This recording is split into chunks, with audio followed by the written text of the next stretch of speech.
ত্রিপুরায় ডিজিটাল বিপ্লব শুরু, প্রতি গ্রামে একজনে AI মা। ত্রিপুরা রাজ্য সরকারের সহায়তায় শান্তিনিকেতন ডিজিটাল মিশনের অধীনে শুরু হয়েছে মা প্রকল্প।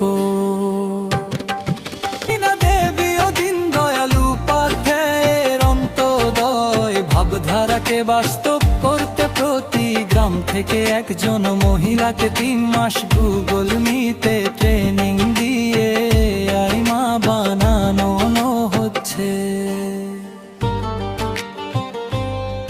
ঘরে বসেই স্বাস্থ্য, শিক্ষা, সরকারি সেবা, ডিজিটাল মার্কেটিং ও রিমোট কাজের সুযোগ। প্রান্তিক মানুষের কাছে উন্নত চিকিৎসা।